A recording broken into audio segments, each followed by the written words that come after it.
چلیں آج پاکستان کی ایک ایسی تاریخ پر نظر ڈالتے ہیں جو بہت کم لوگ جانتے ہیں، ایک حیران کن روحانی ورثہ۔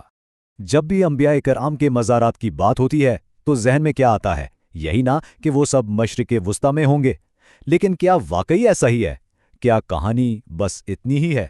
یقین کرنا مشکل ہوگا، لیکن روایات کے مطابق پاکستان کی سرزمین پر ایک یا دو نہیں بلکہ 5 انبیاء کرام کے مزارات موجود ہیں۔ جی ہاں، 5۔ یہ ایک ایسی بات ہے جو اکثر لوگوں کے علم میں نہیں ہے۔ تو آج کے اس سفر میں ہم دیکھیں گے کہ کیا پاکستان واقعی انبیاء کی سرزمین ہے؟ حضرت آدم علیہ السلام کے بیٹے کی قبر کہاں ہے؟ گجرانوالہ کے 2 نبی کون تھے؟ اور اس کے علاوہ انبیاء کے دیگر فرزندان، اور آخر میں صحابہ اور اولیاء کے وراثے پر بھی بات کریں گے۔ تو سب سے پہلے اسی سوال سے شروع کرتے ہیں کہ کیا پاکستان کو انبیاء کی سرزمین کہا جا سکتا ہے؟ اچھا، آگے بڑھنے سے پہلے ایک بہت اہم بات سمجھنا ضروری ہے۔ دیکھیے، ان مقدس مقامات کی زیارت کا مطلب ان ہستیوں کی عبادت کرنا بالکل نہیں ہے۔ اسلام میں عبادت اور دعا صرف اور صرف اللہ تعالیٰ کے لیے۔ ان مقامات پر جانے کا مقصد اللہ کی رحمت حاصل کرنا اور ان بزرگوں کے وسیلے سے برکت طلب کرنا ہوتا ہے۔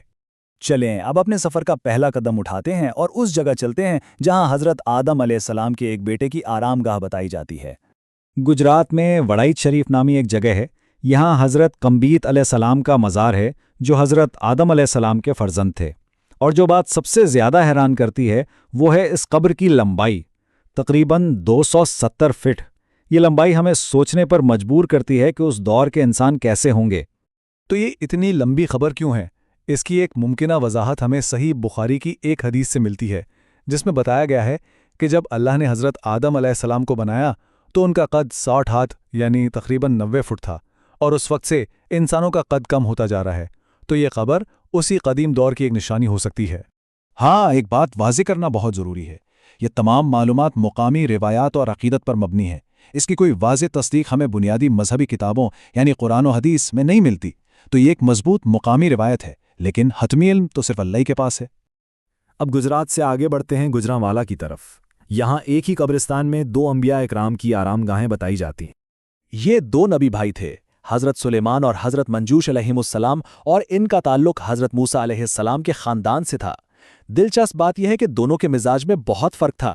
ایک جلالی طبیعت کے مالک تھے تو دوسرے بہت شفیق اور نرم دل۔ ان قبروں کے بارے میں بتایا جاتا ہے کہ انہیں ایک صوفی بزرگ حافظ شمس الدین گیلانی نے اپنے روحانی علم، جسے کشف القبور کہتے ہیں، سے دریافت کیا تھا۔ جب مقامی لوگوں کو اس کا علم ہوا تو انہوں نے ان قبروں کی حفاظت اور احترام کے لیے ان پر عمارتیں تعمیر کر دی۔ یہ سلسلہ یہیں ختم نہیں ہوتا۔ ہمارا سفر اب ہمیں 2 اور عظیم انبیاء کے فرزندوں کی آخری آرام گاہوں کی طرف لے جا رہا ہے۔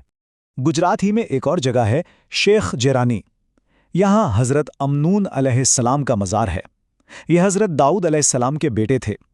روایت کے مطابق انہوں نے دین کی تبلیغ کے لیے فلسطین سے سفر شروع کیا، جو عرب سے ہوتا ہوا برصغیر یعنی آج کے پاکستان کی سرزمین پر آ کر ختم ہوا۔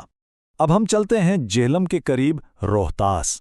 یہاں حضرت نوح علیہ السلام کے بیٹے حضرت حام علیہ السلام کی قبر سے منسوب ایک مزار ہے۔ حضرت حام ان 3 بیٹوں میں سے ایک تھے جن سے کہا جاتا ہے کہ طوفان نوح کے بعد دنیا کی تمام قومیں آباد ہوئیں۔ اس جگہ کی تاریخ بھی بہت دلچسپ ہے۔ مقامی روایات کہتی ہیں کہ طوفان نوح کے بعد جو زمین سب سے پہلے نمودار ہوئی وہ یہی پوٹھوہار کا علاقہ تھا۔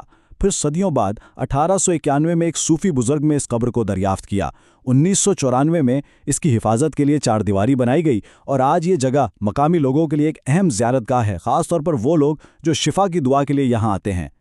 تو یہ تو بات ہوئی ان انبیاء کی جن کے مزارات پاکستان میں بتائے جاتے ہیں، لیکن کہانی یہیں تک محدود نہیں۔